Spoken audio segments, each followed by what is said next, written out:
ನಮಸ್ತೆ, ಸ್ವಾಗತ ಸುಸ್ವಾಗತ. ಇದು ಬಿ ಪಿ ಕಿಚನ್ ಡೈರೀಸ್. ನಾನು ವಿಜಯಲಕ್ಷ್ಮಿ ಬಡ್ಗೆ. ಆದರೆ ಬಿ ಪಿ ಕಿಚನ್ ಡೈರೀಸ್ ಅಂತ ಹೇಳಿದ ತಕ್ಷಣ ಅಡುಗೆ ಮಾಡ್ತೀನಿ ಅಂತಲ್ಲ, ಸಸ್ಯ ಸಂತೆ ಅಂತ ಹಾವೇರಿಯಲ್ಲಿ ನಡೀತಿರೋ ಸಸ್ಯ ಸಂತೆಗೆ ಹೋಗಿದ್ದೆ. ಅಲ್ಲಿ ಈ ಸಸ್ಯ ಸಂತೆಯಲ್ಲಿ ಈ ಥರ ಎಲ್ಲ ಬೀಜ, ಸಣ್ಣ ಸಣ್ಣ ಬೀಜ, ದೊಡ್ಡ ಬೀಜ, ಗಡ್ಡೆ, ಗೆಣಸು, ಶೋ ಗಿಡಗಳು ಮತ್ತು ಇವು ಬಾಳೆ ಸಸಿ, ಹುಣಸೆ ಸಸಿ, ಯಾವುದು ಬೇಕು ಹೇಳಿ ಎಲ್ಲ ಸಸ್ಯ ಸಂತೆ ಅಂದರೆ ಎಲ್ಲ ಥರದ ಸಸಿಗಳದ್ದು ಸಂತೆಯೇ ಇತ್ತು. ಹಾಗಾಗಿ ನಾನು ಕೂಡ ಹೋಗಿದ್ದೆ ಸಸ್ಯ ಸಂತೆಗೆ. ತುಂಬ ಚೆನ್ನಾಗಿತ್ತು. ಒಂದಿನ ಸ್ಕೂಲ್ ಮಕ್ಕಳು, ಕಾಲೇಜ್ ಮಕ್ಕಳು ಎಲ್ಲರೂ ಬಂದಿದ್ದರು. ತುಂಬ ಚೆನ್ನಾಗಿ ಬಂತು ಸಸ್ಯ ಸಂತೆ. ನನಗೂ ಸ್ವಲ್ಪ ಗಿಡ ಮರಗಳು, ಹಸಿರು ತೋಟ ಅದೆಲ್ಲ ತುಂಬ ಇಷ್ಟ. ಅದಕ್ಕೋಸ್ಕರ ನಾನು ಹೋಗಿದ್ದೆ. ಹೋಗಿ ಸಸ್ಯ ಸಂತೆಯಲ್ಲಿ ನಾನು ಒಂದೆರಡು ತಗೊಂಡೆ. ಬೀಜಗಳು, ಗಿಡಗಳು ಆ ಥರ ಒಂದು ಸ್ವಲ್ಪ ತೊಗೊಂಡಿದ್ದೀನಿ. ಆದರೆ ಇಲ್ಲಿ ದೊಡ್ಡಪತ್ರೆ, ಆಮೇಲೆ ಲೆಮನ್ ಗ್ರಾಸು, ಮಿಂಟ್, ಎರಡು ಎಲ್ಲ ಥರದ್ದು ಇತ್ತು. ತುಂಬ ಚೆನ್ನಾಗಿತ್ತು ಸಸ್ಯ ಸಂತೆ. ಇದ್ರ ಬಗ್ಗೆ ಒಂದು ಹುಡುಗಿ ಮಾತಾಡಿದ್ದಾಳೆ. ಅದನ್ನು ಕೇಳಿದ್ರೆ ನಿಮ್ಗೆ ಅರ್ಥ ಆಗ್ಬಿಡುತ್ತೆ. ನನಗೆ ಇದ್ರ ಬಗ್ಗೆ ಎಲ್ಲ ಅಷ್ಟು ಹೇಳೋಕ್ಕೆ ನೀಟಾಗಿ ಗೊತ್ತಾಗಲ್ಲ.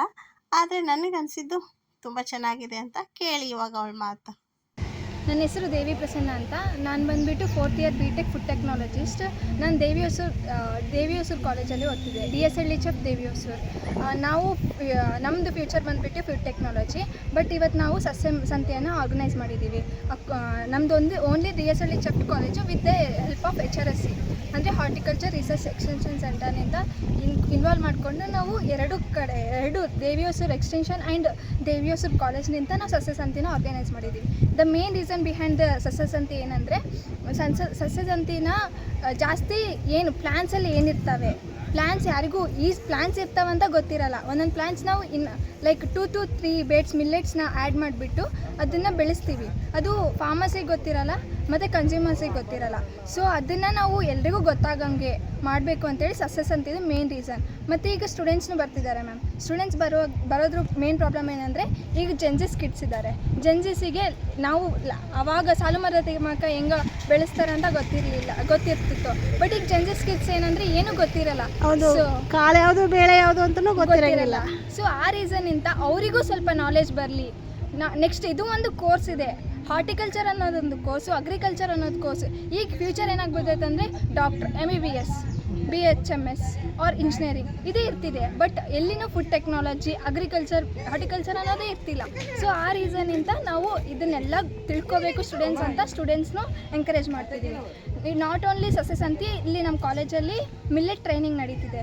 ಸೊ 30 ಮೆಂಬರ್ಸ್ ಬಂದು 1 day ವರ್ಕ್ಶಾಪಲ್ಲಿ ಟ್ರೈನಿಂಗ್ ತೊಗೋತಿದ್ದಾರೆ. ಸೊ ಅಲ್ಲಿ ನಾವು ಹ್ಯಾಂಡ್ಸ್ ಆನ್ ಮಾಡಿಸ್ತೀವಿ ಮ್ಯಾಮ್. ಹ್ಯಾಂಡ್ಸ್ ಆನ್ ಎಲ್ಲೈತೆ ನಿಮ್ಮ ಕಾಲೇಜ್? ನಮ್ದು ಇಲ್ಲೇ ಇದೆ ಮ್ಯಾಮ್, ನನ್ನ ಕಡೆ. ಕಾಲೇಜ್ ಹೆಸರು? Danaveera Shirsangi Shri Lingaraju Desai college of horticulture and food engineering and food technology. ಇದೇ ಊರು ಹಾವೇರಿ ಇಲ್ಲ? ಇದೇ ದೇವಿ ಹೆಸರು, ಅದೇ ಕಾಲೇಜ್ ಮ್ಯಾಮ್, ಇದೆ HRS. ಸೊ ಎಲ್ರಿಗೂ ಗೊತ್ತಾಗಲಿ, ಇದು ಒಂದು ಕಾಲೇಜ್ ಐತಿ, ಫುಡ್ ಟೆಕ್ನಾಲಜಿ, ಅಗ್ರಿಕಲ್ಚರ್ ಅನ್ನೋದು ಒಂದು ಐತೆ, ಹಾರ್ಟಿಕಲ್ಚರ್ ಅನ್ನೋದು ಐತೆ ಅಂತ ಎಲ್ರಿಗೂ ಗೊತ್ತಾಗಬೇಕು ಅಂತ ಇದೆ. ನಾವು ಒಂದು ಇದು ಇನಿಷಿಯೇಷನ್ ತೊಗೊಂಡು ನಮ್ಮ ಲೆಕ್ಚರರ್ಸ್ ಎಲ್ಲರೂ ಮಾಡಿರೋದು ಮ್ಯಾಮ್. ಮತ್ತು ಫುಡ್ ಟೆಕ್ನಾಲಜಿ ಅನ್ನೋದು ನಮ್ಮದು ಒಂದೇ ಕಾಲೇಜ್ ಇಡೀ ಕರ್ನಾಟಕದಲ್ಲಿ ಇರೋದು. ಸೊ ಫುಡ್ಡಿನಲ್ಲಿ ಇನ್ನೋವೇಷನ್ಸ್ ಏನಿರ್ತವೆ, ಫುಡ್ನಿಂದ ನಾವು ಇನ್ನೋವೇಟಿವ್ ಪ್ರಾಡಕ್ಟ್ಸ್ ಏನು ಮಾಡ್ತೀವಿ, ನಾಟ್ ಓನ್ಲಿ ಪ್ಲ್ಯಾಂಟ್ಸ್ ಬಟ್ ಫುಡ್ನಲ್ಲಿ ಏನು ಇನ್ನೋವೇಟಿವ್ ಪ್ರಾಡಕ್ಟ್ಸ್ ಮಾಡ್ಬೋದು. ಒಂದು ಮಿಲ್ಲೆಟ್ನಿಂದ 1000 ಪ್ರಾಡಕ್ಟ್ಸ್ ಮಾಡ್ಬೋದು. ಬಟ್ ಈಗ ಸ್ಟೂಡೆಂಟ್ಸ್, ಸಣ್ಣ ಮಕ್ಕಳಾಗಲಿ, ಈಗ ನಾವು ಏನು ಪ್ರಾಡಕ್ಟ್ಸ್ ಮಿಲ್ಲೆಟ್ಸ್ನೂ ಗೊತ್ತಿಲ್ಲ. ಫಾಕ್ಸ್ಟೈಲ್ ಮಿಲ್ಲೆಟ್, ರಾಗಿ ಅನ್ನೋದು ಗೊತ್ತಿರಲಿಲ್ಲ.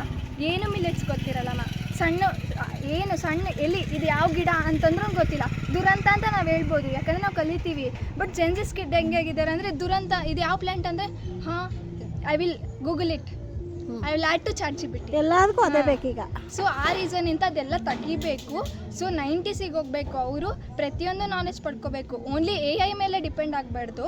ಸೊ AI ಬಿಟ್ಟು ಇದನ್ನು ಹ್ಯಾಂಡ್ಸ್ ಆನ್ ನಾವೇನು ನೋಡ್ತೀವಿ ಅದು ಚೆನ್ನಾಗಿ ನೆನ್ಪಿಟ್ಕೋತೀವಿ. ಸೊ ಎಲ್ಲನೂ ಎಂಕರೇಜ್ ಮಾಡಬೇಕಂತ ಸಸ್ಯ ಸಂತೆ ಆರ್ಗನೈಸ್ ಮಾಡ್ಕೊಂಡಿದ್ದೀವಿ. ಸಸ್ಯ ಸಂತೆಯಲ್ಲಿ ಏನೇನು ಪ್ರಾಡಕ್ಟ್ಸ್ ಇದೆ, there are different types of stalls. There are 4 to 5 types of stalls. ಒಂದು ಬಂದುಬಿಟ್ಟು ಟ್ರ್ಯಾಕ್ಟರ್ಸ್ನ ಯಾವ ರೀತಿ ಯೂಸ್ ಮಾಡ್ತೀವಿ, ಯಾವ ಕಂಪ್ನಿದು, ಎದಕ್ಕೆ ಯೂಸ್ ಮಾಡಬೇಕು, ಏನು ಅದರೊಳಗೆ ಮೋಟ್ರ್ ಕೆಪಾಸಿಟಿ ಎಷ್ಟು, ಅದನ್ನು ತಿಳಿಸೋಕ್ಕೆ ಟ್ರ್ಯಾಕ್ಟರ್ಸ್ ಇಟ್ಟಿದ್ದಾರೆ ಮ್ಯಾಮ್. ನೆಕ್ಸ್ಟ್ ಸ್ಟಾಲ್ ಬಂದುಬಿಟ್ಟು 3 ಸ್ಟಾಲ್ಸ್ ಬಂದುಬಿಟ್ಟು ಡಿಫ್ರೆಂಟ್ ಟೈಪ್ಸ್ ಆಫ್ ಪ್ಲ್ಯಾಂಟ್ಸ್. ಒಂದು ಪಲ್ಸ್ನಿಂದ ಮಾಡಿರ್ತೀವಿ, ಸಣ್ಣ ಟೊಮೆಟೊ, ಮೈಕ್ರೋಗ್ರೇನ್ಸ್ ಅನ್ನೋದು ಒಂದು ಟೆಕ್ನಾಲಜಿ ಮ್ಯಾಮ್. ಈಗ ಬಂದುಬಿಟ್ಟು ನಮ್ಮ ಕಾಲೇಜಲ್ಲಿ ನಡೀತಿರೋದು ಮೈಕ್ರೋಗ್ರೇನ್ಸ್ ಅಂದರೆ ಸಣ್ಣ ಗ್ರೇನ್ಸ್ ಹಾಕಿ ಸಣ್ಣ ಗಿಡ ಹೆಂಗೆ ಬಳಸಿ ಫ್ರೂಟ್ಸ್ ಹೆಂಗೆ ಬರ್ತವೆ ಆರ್ ಎನಿ ಅದರ್ ಪ್ರಾಡಕ್ಟ್ಸ್ ಹೆಂಗೆ ಬರ್ತವೆ ಅನ್ನೋದು ನಮ್ಮದು ಕೋರ್ಸಲ್ಲಿ ಕಲಿಸ್ತಿದ್ದಾರೆ ಸಂಕಲ್ಪ ಮ್ಯಾಮ್ ಅನ್ನೋರು. ಸೊ ಅದು ಒಂದು ಪ್ರಾಡಕ್ಟ್, ಅದು ಒಂದು ಸ್ಟಾಲ್ ಹಾಕಿದ್ದೀವಿ ಮ್ಯಾಮ್. ಅದು ಬಿಟ್ಟು HRSE ಅವ್ರನಿಂದ different types of spices products, different types of grains, pulses, ಎಲ್ಲ ಥರ ಶೋ ಗಿಡ, ತರಕಾರಿ ಎಲ್ಲ ಬಂತು, ಎಲ್ಲನೂ ಎಲ್ಲ ಇದೆ. ಬಟ್ ಇಲ್ಲಿ ಒಂದು ಪಾಯಿಂಟ್ ಏನಂದರೆ ನಾವೆಲ್ಲ ಮಾಡ್ತಿರೋದು ಆರ್ಗ್ಯಾನಿಕ್ ವೇಯಲ್ಲಿ, ನೋ ಕೆಮಿಕಲ್ಸ್ ಯೂಸ್ಡ್.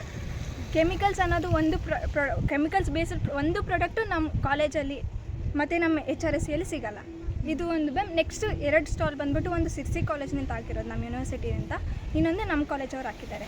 ನಮ್ಮ ಕಾಲೇಜಲ್ಲಿ ಅದರೊಳಗೆ ಏನಂದರೆ ವ್ಯಾಲ್ಯೂ ಆ್ಯಡೆಡ್ ಪ್ರಾಡಕ್ಟ್ಸ್. ಒಂದು ಫುಡ್ ಪ್ರಾಡಕ್ಟಲ್ಲಿ 1 ಮಿಲ್ಲೆಟ್ನಿಂದ ಎಷ್ಟು ಥರ ಪ್ರಾಡಕ್ಟ್ಸ್ ಮಾಡ್ಬೋದು, ಒಂದು ಫ್ರೂಟ್ನಿಂದ ಎಷ್ಟು ಥರ ಪ್ರಾಡಕ್ಟ್ಸ್ ಮಾಡ್ಬೋದು. There are different types of. ನಾವು 2 ಟೀಮ್ ಇದ್ದೀವಿ, 1 ಟೀಮ್ನಿಂದ 20 ಪ್ರಾಡಕ್ಟ್ಸ್ ಮಾಡ್ತಿದ್ದೀವಿ ಇವಾಗ. ಟೋಟಲ್ 2 ಟೀಮ್ಸ್ ಇಟ್ಕೊಂಡು ಮೋರ್ ದೆನ್ 50 ಪ್ರಾಡಕ್ಟ್ಸ್ ಮಾಡ್ತೀವಿ. ಹಾಗೆ ಸಿರ್ಸಿಯವ್ರನ್ನೂ ಹಂಗೆ ಬಂದಿದ್ದಾರೆ, ಅವರು ಒಂದು ಮೋರ್ ದೆನ್ 60 ಪ್ರಾಡಕ್ಟ್ಸ್ ಮಾಡಿದ್ದಾರೆ. ಸೊ ಆ ಟೈಪು ಎಲ್ಲರಿಗೂ what they see through their nice eyes, so they can detect that. ಅಂದರೆ ಫ್ಯೂಚರಲ್ಲಿ ಈಗ ಬಂದಿರೋ ಚಿಕ್ಕ ಮಕ್ಕಳು ಬರ್ಕೊಂಡು ಹೋಗ್ತಿದ್ದಾರೆ ಮ್ಯಾಮ್, ಏನಕ್ಕ ಇದು ಗೊತ್ತಿಲ್ಲ ಅಕ್ಕ, ಇದು ಬಿಸ್ಕೆಟ್ ಅಲ್ಲ, ಕುಕ್ಕಿಗೆ ಬಿಸ್ಕೆಟಿಗೆ ಡಿಫ್ರೆನ್ಸ್ ಗೊತ್ತಿಲ್ಲ ಮ್ಯಾಮ್, ಅಂಥ ಸ್ಟೇಜಲ್ಲಿ ಇದ್ದೀವಿ. ಸೊ ಎಲ್ಲನೂ ತೆಗಿಬೇಕಂತೇಳಿ ಸಕ್ಸಸ್ಸಲ್ಲಿ ನಮ್ಮ ಲೆಕ್ಚರರ್ಸ್ನಿಂದ ಆರ್ಗನೈಸ್ ಮಾಡಿ. ಥ್ಯಾಂಕ್ಸ್ ಅಪ್ಪ, ಇಷ್ಟೆಲ್ಲ ನೀಟಾಗಿ ಹೇಳಿದ್ದಕ್ಕೆ ತುಂಬ thanks. Thank you so much. ಇವರು ಒಬ್ಬ ಸ್ಟೂಡೆಂಟ್ ಆದರೂ ಕೂಡ ಎಷ್ಟು ಚೆನ್ನಾಗಿ ಎಳೆಯಾಗಿ ಬಿಡಿಸಿ ಹೇಳಿದ್ದಾರೆ, ತಿಳಿಸ್ಕೊಟ್ಟಿದ್ದಾರೆ. ಹಾಗೆಯೇ ಇವಾಗಿನ ಪರಿಸ್ಥಿತಿ ಹಾಗೇ ಇದೆ, ಮಕ್ಕಳಿಗೆ ಏನೂ ಸರಿಯಾಗಿ ಗೊತ್ತಾಗಲ್ಲ. ಮತ್ತು ಹಸಿರನ್ನು ಬೆಳೆಸಿ ಪರಿಸರವನ್ನು ಉಳಿಸಿ ಅನ್ನೋ ಹಾಗೆ ನಾವು ಎಲ್ಲರೂ ಮನೆಗೊಂದು ಮರ ನೆಡಬೇಕು. ಮಕ್ಕಳಿಗೆ ಚಿಕ್ಕ ಮಕ್ಕಳಿಂದನೇ ಪುಟ್ಟ ಪ್ಲ್ಯಾಂಟ್ಸ್ ಇದನ್ನು ನೆಲದಲ್ಲಿ ಹಾಕೋದು, ಇದು ಯಾವ ಬೆಳೆ, ಇದು ಯಾವ ಕಾಳು, ಪ್ರತಿಯೊಂದು ಪೇರೆಂಟ್ಸ್ ನಾವು ತಿಳಿಸ್ಕೊಡ್ಬೇಕು ಮಕ್ಕಳಿಗೆ. ಒಂದು ಮರ ನೆಲದಲ್ಲಿ ಹಚ್ಚಿಬಿಟ್ಟು ಅದು ಹೆಂಗೆ ಬೆಳೀತದೆ ಅದನ್ನು ನೋಡಿ ಖುಷಿ ಪಡೋದನ್ನು ನಾವು ಅವ್ರಿಗೆ ಕಲಿಸ್ಬೇಕು. ಮರ ಹಾಕಿದ ಮೇಲೆ ದಿನ ಒಂದು ಸ್ವಲ್ಪ ಗ್ರೋತ್ ಆಗುತ್ತೆ, ಒಂದೊಂದೇ ಎಲೆ ಬರುತ್ತೆ, ಒಂದೊಂದೇ ಚೂರು ಬೆಳೆಯುತ್ತಲ್ಲ, ಅದನ್ನು ಬೆಳೆದಿದ್ದನ್ನು ನೋಡಿ ಮಕ್ಕಳು ಸಂತೋಷ ಪಡಬೇಕು. ಆ ರೀತಿ ನಾವು ಮಕ್ಕಳನ್ನು ಹೇಳಬೇಕು, ತಿಳಿಸ್ಬೇಕು, ಅದೇ ರೀತಿ ಬೆಳೆಸಬೇಕು. ಗಿಡಗಳು ಬೆಳೆಯೋದು ಮಾಡೋದು ಎಲ್ಲ ನೋಡಿ ಅವರು ಖುಷಿ ಪಡೋ ಹಾಗೆ ನಾವು ಮಾಡಬೇಕು. ಒಂದಲ್ಲ ಎರಡಲ್ಲ ತುಂಬ ಥರದ ಸಸಿಗಳಿತ್ತು. ಹಾಗಾಗಿ ಇಲ್ಲೆಲ್ಲ ನೋಡಿ ತೋರಿಸ್ತಾ ಇದ್ದರೆ ಎಷ್ಟೆಲ್ಲ ಚೆನ್ನಾಗಿದೆ. ನೀವು ಸಸ್ಯ ಸಂತೆ ಅಂದರೆ ನಿಜವಾಗ್ಲೂ ಸಂತೆ ಥರನೇ ಇತ್ತು. ಅಷ್ಟೊಂದು ಶೋ ಗಿಡಗಳು, ಎಲ್ಲ ಗಿಡಗಳು ಬಂದಿತ್ತು. ನನಗಂತೂ ತುಂಬ ಸಂತೋಷ ಆಯಿತು. ಸಸ್ಯ ಸಂತೆಗೆ ನಾನು ಮೊದಲೇ ಸತಿ ಹೋಗಿದ್ದು. ನಾನು ಕೃಷಿ ಉತ್ಸವಕ್ಕೆ ಧಾರವಾಡದಲ್ಲಿ ನಡೆಯೋ ಕೃಷಿ ಉತ್ಸವಕ್ಕೆ ಹೋಗಿದ್ದೆ. ಆದರೆ ಸಸ್ಯ ಸಂತೆ ಅಂದರೆ ಏನಿರ್ಬೋದು ಸಸ್ಯ ಸಂತೆ ಅಂತ ಒಂಥರ ಕ್ಯೂರಿಯಾಸಿಟಿಯಿಂದಲೇ ಹೋಗಿದ್ದೆ. ಆದರೆ ಚೆನ್ನಾಗಿತ್ತು. ಎಲ್ಲರೂ ಒಂದೊಂದು ಕಡೆಗೆ ಒಂದೊಂದು ಸತಿ ಈ ಥರ ಸಸ್ಯ ಸಂತೆ ಮಾಡಿದ್ರೆ ನಿಜವಾಗ್ಲೂ ಚೆನ್ನಾಗಿರುತ್ತೆ. ಮಕ್ಕಳೆಲ್ಲ ತುಂಬ ಬಂದಿದ್ದರು, ಕಾಲೇಜ್ ಮಕ್ಕಳು, ಸ್ಕೂಲ್ ಮಕ್ಕಳು ಎಲ್ಲರೂ ತುಂಬ ಜನನೇ ಬಂದಿದ್ದರು. ಹಾಗಾಗಿ ತುಂಬ ಚೆನ್ನಾಗಿ ನಡೆಸ್ಕೊಟ್ರು ಸಸ್ಯ ಸಂತೆನ, ತುಂಬ ಚೆನ್ನಾಗಿತ್ತು.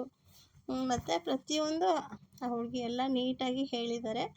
ಮತ್ತು ಇನ್ನೇನು ಅವರಷ್ಟು ನನಗೆ ಹೇಳೋಕ್ಕೆ ಅಷ್ಟೆಲ್ಲ ಗೊತ್ತಾಗಲ್ಲ, ಅಷ್ಟೇ ತುಂಬ ಚೆನ್ನಾಗಿತ್ತು, ತುಂಬ ಇಷ್ಟ ಆಯಿತು. ಒಳ್ಳೊಳ್ಳೆ ಗಿಡಗಳು ಬಂದಿದ್ವು.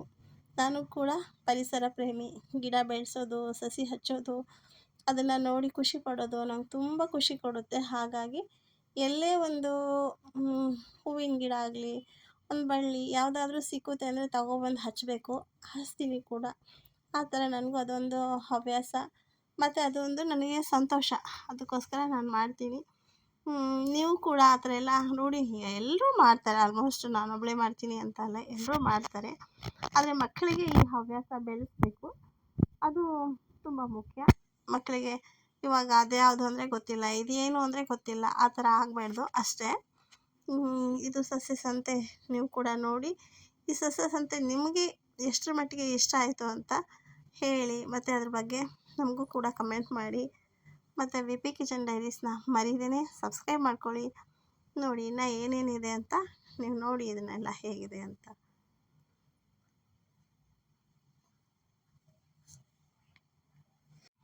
ನಮಸ್ತೆ, ಧನ್ಯವಾದ.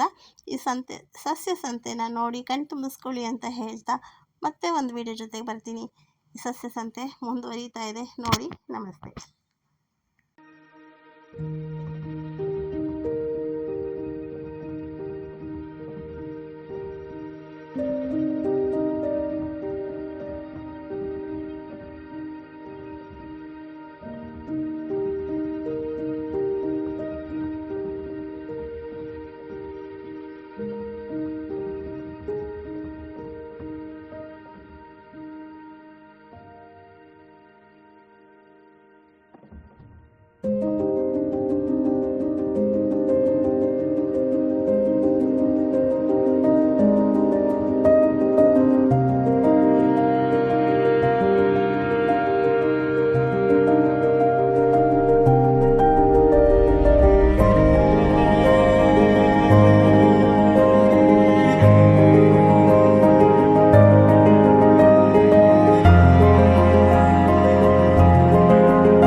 ಬಾಯ್.